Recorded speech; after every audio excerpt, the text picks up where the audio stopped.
Hello and welcome back to my channel, Ripples by Gia. I am your host, Gia, and I am so grateful that we are connecting again this week about today's topic. This was actually recommended by a viewer, a beautiful spirit, about self-esteem, to talk about self-esteem and the spiritual components of it, I'm going to say.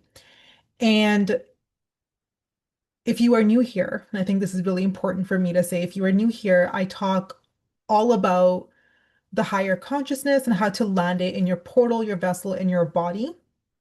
And the element I work with is water. And I think the self-esteem topic of today is going to be a short and sweet one, but it's definitely going to land for you. Okay.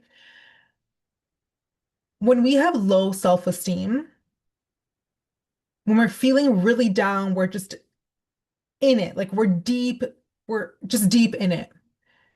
I want you to really take a step back and analyze the emotions and the thoughts and truly see if those are your real perspectives on yourself. Or has someone told you this and you've now adopted it as your own belief? Because I'll tell you one thing about self-doubt, it never comes from self. Self-doubt is always your environment, the people that surround you, that are giving you opinions, advice, that are making comments, very subtle sometimes. And again, even though consciously we may not be effective, but our body and our subconscious is always registering everything that's happening around us every second. So if you're having a really low day, it's been a rough day, a rough week, a rough year, a rough life, right? And you're just really in the pits of it and you have so much pity on yourself. Whose eyes and perspectives are you viewing yourself from? Is the real question. When you're experiencing low self-esteem, who told you that you're not good, you're a failure? Mid comments maybe on your appearance. I know it's a big one for a woman. And I've been there personally myself, not feeling good because someone made a comment on my looks. Because when you come to this world, and even when you wake up every single morning, your thoughts and your emotions, they truly should be yours. If you are constantly spiraling and believing everything that everyone is saying to you, or you're just in an environment that's not positive, even though you may be strong and your belief system may be super strong, and you know that, hey, this person's just bullshitting me, but your subconscious is still picking it up. It's still registering it, it's still logging in as a memory. And somewhere, when you're not guarded or you're vulnerable, it will come back up. So your job in that moment, when you're in the pits, you're deep, and your self-esteem is just self-pity, really, truly, whose perspective have you adopted? Because it's not yours. Because, like, again, self-doubt never comes from self. And I'm making this very logical and tangible to digest because I can sit here and I can tell you all these energetics that you can do to support yourself. You can do cord cutting, you can do cleansing, you can do all these spiritual hygiene things. But the reality is, our brain needs evidence. Our nervous system is a muscle that does not break, but it does bend and it does respond to our environment, our thoughts, our emotions, our imagination, even. So, what perspectives are you believing in those moments where you're not truly feeling whole and complete? And emotions are going to vary throughout your day. You will feel tired, you will feel low in moments, but the whole goal is not to stay there. It's being able to override and overcome that. It's rewiring the brain to your own independent thought and emotion.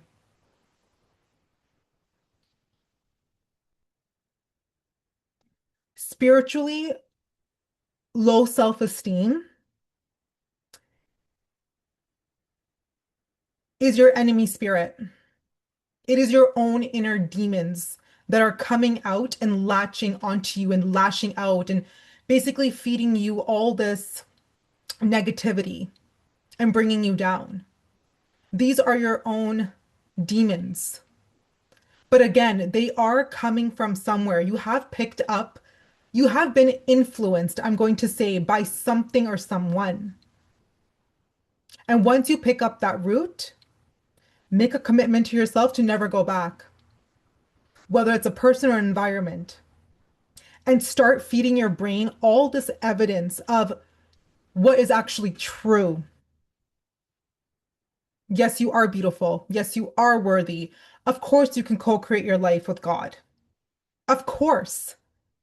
What desire of yours till date has gone unfulfilled? None, and they won't go unfulfilled. Whether that's words of affirmation, it's going back into nature, it's cleansing yourself in a beautiful salt bath, it's crystals, whatever you need. It's going to go see girlfriends, having a night out. Pick yourself back up into the higher vibration of your own truth because someone has fed you a lie. And that is why you're in self-pity. And that is why your self-esteem is just going so low. Now, the other perspective of this is you are your harshest critic. Okay. When you are feeling low, and you may have a great environment, you may have a really supportive partner and friends, and no one said anything to you, but you're restless because you thought by now you would, have A, B, and C, but you don't. You don't have any of it. You don't have the A, let alone B and C, right? That is also a inner demon. That is also an enemy spirit, and that enemy spirit is comparison. It is comparison. Who and what are you comparing yourself to that you're feeling lower than? Who, what, or where are you feeling lower than? Identify that. And then identify, why do you care so much that you are comparing yourself to this person or place or timeline? Is it that you feel betrayed? Life gave you really hard cards, or you gave too much of your energy somewhere else and you should have been more balanced, or whatever that is, and take all those emotions and literally command and transmute them. Use spiritual alchemy to get out. You can literally trick your own inner demons through spiritual alchemy. You can alchemize energy because you cannot kill energy. You cannot kill it. You must transmute and alchemize it. So use your, if you're feeling jealous, envy, if you're comparing yourself constantly, if you're really hard on yourself, take those energies, write them down. And when you have those energies come through, or those thoughts and whatever, what emotion is tied to them? Do you feel sad? Do you feel angry? Do you feel tired? Is it more physical? Do you feel fatigue? And then next to that, in the next column, write down, how are you going to transmute that? When you are feeling sad because you're so hard on yourself and you're comparing, you're feeling envy, what can you do to transmute that? Number one, you can bless. You can bless it.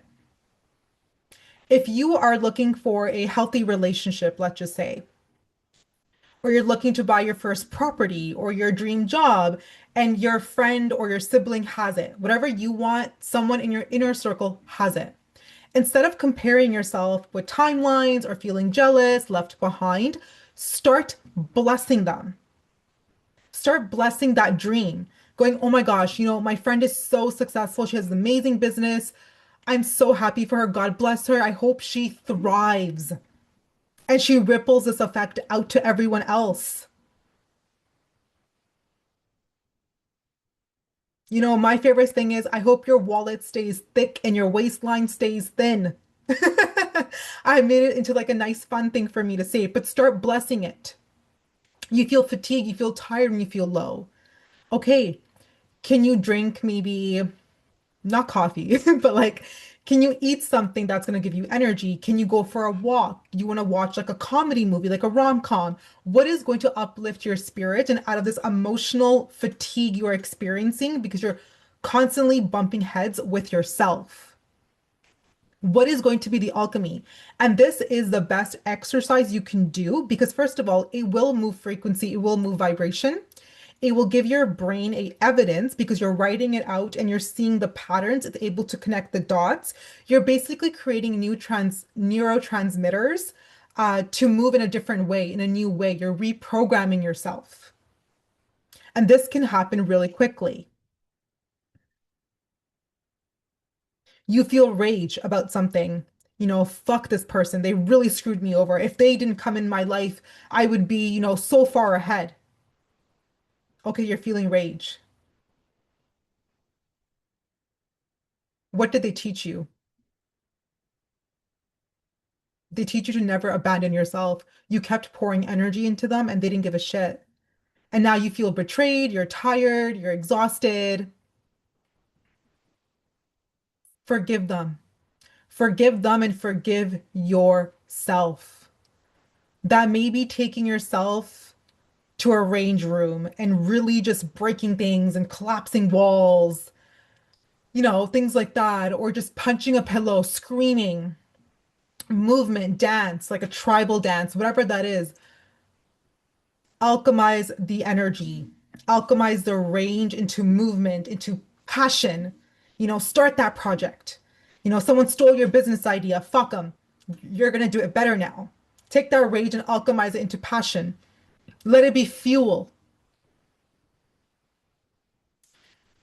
So, circling back to low self-esteem, it is an interference, whether it's coming from an internal state or an external state, it is an interference.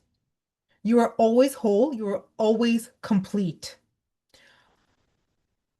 Just to hashtag all of this, to summarize it, because I feel like I said a lot. And of course, it was not scripted. I just thought, hey, someone left me a comment. They want to know. I'm going to deliver. Understanding, is it my environment that's influencing this? Is it a person that's influencing these emotions? Is it me? And literally write it down. Like I said, what do I feel? What are the thoughts, the emotions? And then go to right next to it, write, what do you want to feel? And then start alchemizing it, whether you're blessing it, you're moving it, you're watching your rom-com, you're lifting your spirit up, whatever that is. Whatever that is. Because again, it is not just spiritual. Like I said, it is very physical. And yes, everything starts at a frequency level, at a vibration. But when it's become so physical that's impacting you physically, emotionally, mentally, spiritually, you have to physically move. You have to rewire the brain. You have to detox the stress out of the nervous system. Because, like I said, the nervous system is a muscle, it will respond. You're just not meant to overload it or snap it, but it will bend, it will flex, it will respond to life as you move through it. I hope this was helpful and I hope you enjoyed this exercise. I do recommend doing it just to understand yourself better and where you may be blocking your own self from achieving your desired reality. Sending you all so much love. Keep thriving. We came here to thrive, not just to survive. Please like, comment, and subscribe. And let me know what else you'd like to hear. Until then, take care.